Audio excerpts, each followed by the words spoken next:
नमस्कार. जर काही चटपटीत खावेसे वाटले तर पहिले आठवते ते म्हणजे बटाटे वडे. पण हेच बटाटे वडे कढईतील तेलात न तळता वेगळ्या पद्धतीने तळणार आहे. तर आज असेच चटपटीत बटाटे वडे बनवूया. बटाटे वडे बनवण्यासाठी उकडलेले बटाटे लागणार आहेत.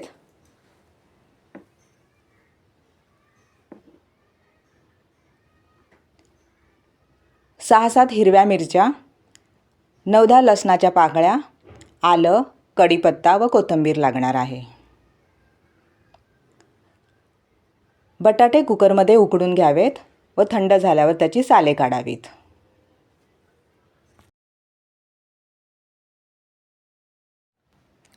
सर्व बटाट्यांची साले काढून झालेली आहेत. हाताच्या साहाय्याने किंवा एखाद्या स्मॅशरच्या साहाय्याने बटाटे बारीक करून घ्यावेत. पहा, अशा प्रकारे बटाटे स्मॅश करावेत किंवा बारीक करून घ्यावेत. एका मिक्सरच्या भांड्यामध्ये लसूण, आले व मिरच्या घालून जाडसर वाटून घ्यावे.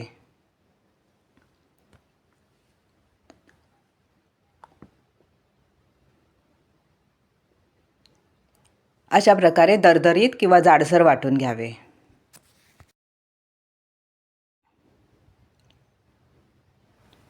गॅस ऑन करून गॅसवर एक पॅन ठेवावा. त्यात तेल घालावे. तेल गरम झाले की त्यात मोहरी घालावी. मोहरी तडतडली की त्यात कढीपत्ता घालावा.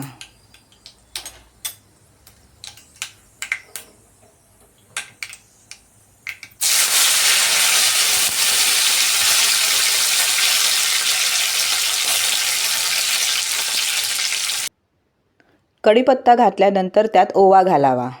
ओवा हातावर चोळून घालावा.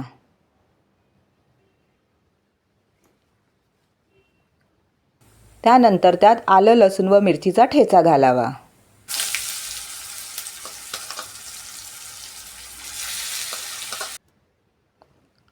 व चांगले परतून घ्यावे.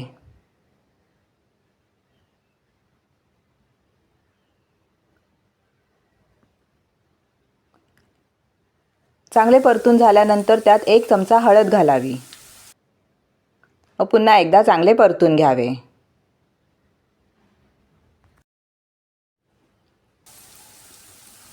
त्यात आता थोडेसे हिंग घालावे व पुन्हा एकदा चांगले परतून घ्यावे.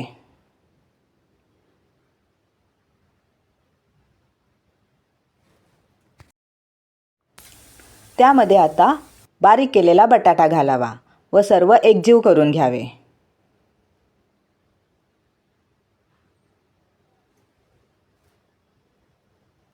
बारीक केलेले बटाटे व मसाले एकजीव होण्यासाठी साधारणपणे 2 ते 3 मिनिटं लागतात. चमच्याने अशा प्रकारे परतून सर्व एकजीव करून घ्यावे.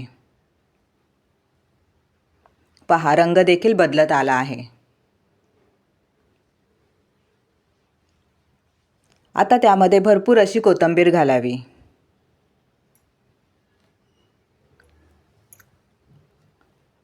व चांगले परतून घ्यावे. चमच्याने अशा प्रकारे दाबून सर्व एकजीव करून घ्यावे.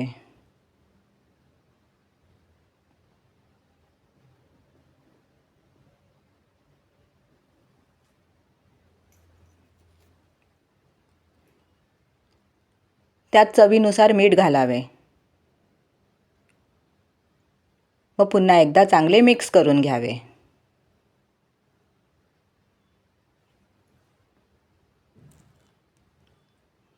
आणि अशा प्रकारे बटाटा वड्यामधील भाजी तयार झालेली आहे.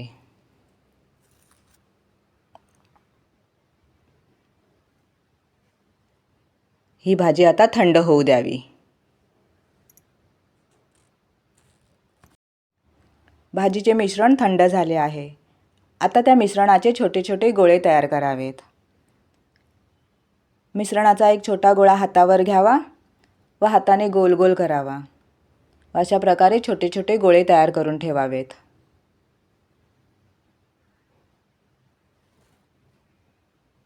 साधारण लिंबाच्या आकारा एवढे छोटे छोटे गोळे तयार करावेत.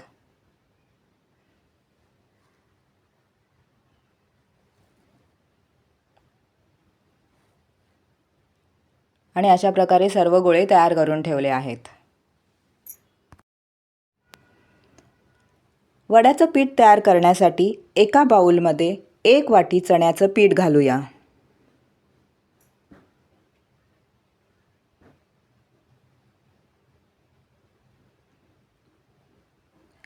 वड्याला क्रिस्पीपणा येण्यासाठी त्यात 2 चमचे तांदळाचं पीठ घालूया. थोडीशी हळद घालूया आणि चवीपुरतं मीठ घालून सर्व मिक्स करून घेऊया.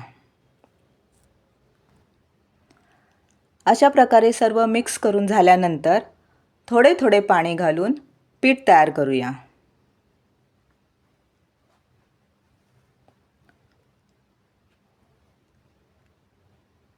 पाणी एकदम घालू नये, थोडे थोडे करून पाणी घालून पीठ तयार करावे.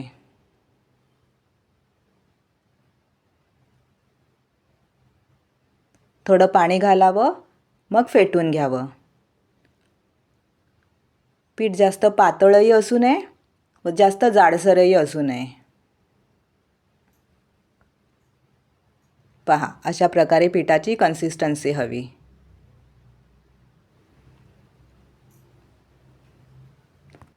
त्यानंतर त्यात अर्धा चमचा बेकिंग सोडा घालावा. बेकिंग सोडा ॲक्टिवेट होण्यासाठी 2 चमचे किंवा 1 चमचा पाणी घालून पुन्हा एकदा फिरवून घ्यावे. एकाच दिशेने फिरवून घ्यावे.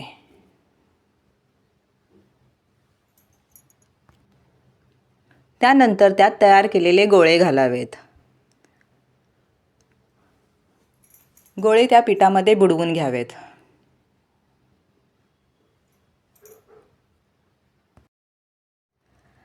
बटाटे वडे कढईत न करता आप्पे पात्रात करायचे आहेत. त्यामुळे गॅस ऑन करून गॅसवर आप्पे पात्र ठेवलेले आहे आणि आप्पे पात्रांच्या वाट्यांमध्ये तेल घातलेले आहे, तेही थोडे थोडे.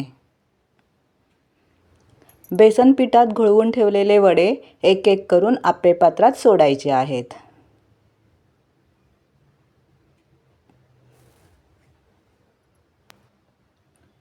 आप्पे पात्रात वडे सोडल्यानंतर वड्यावरही थोडे थोडे पीठ घालावे, जेणेकरून वड्यावर पिठाचे चांगले आवरण येईल. अशा प्रकारे सर्व वडे आप्पे पात्रात सोडावेत.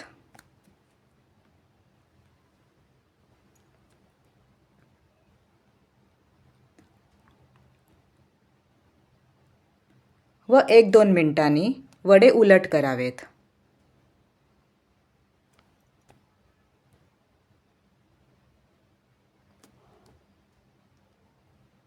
खमंग आणि खरपूस तळून घ्यावेत.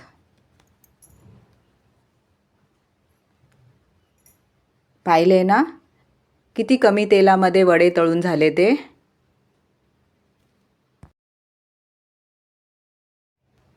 आणि अशा प्रकारे सर्व बटाटे वडे उलटसुलट करून खमंग आणि खरपूस तळून घ्यावेत. हे बटाटे वडे करायलाही अगदी सोपे आहेत. बटाट्याच्या मिश्रणाला फोडणी देऊन परतवल्यामुळे चवीलाही हे वडे फार छान लागतात.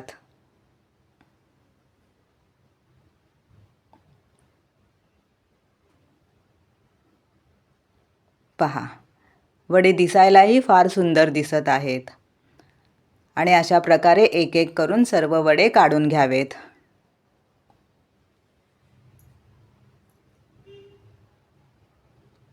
पहा, वडे दोन्ही बाजूने चांगले खरपूस आणि खमंग तळले गेलेले आहेत.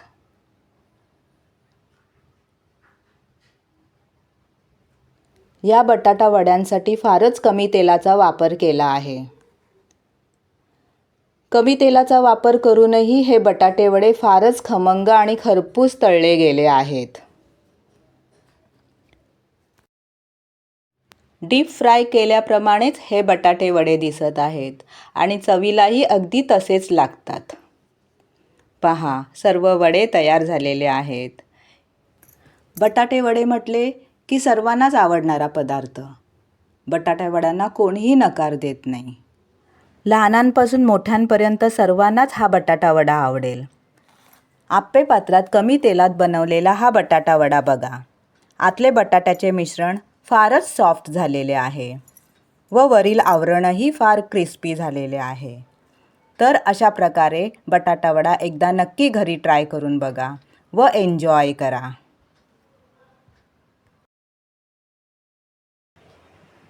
कशी वाटली रेसिपी? आवडली ना? रेसिपी आवडल्यास लाईक करा, शेअर करा आणि न विसरता आपली घरगुती लाईफ या चॅनलला सबस्क्राईब करा. पुन्हा भेटूया नवीन रेसिपी सोबत. धन्यवाद. श्री स्वामी समर्थ. जय जय स्वामी समर्थ.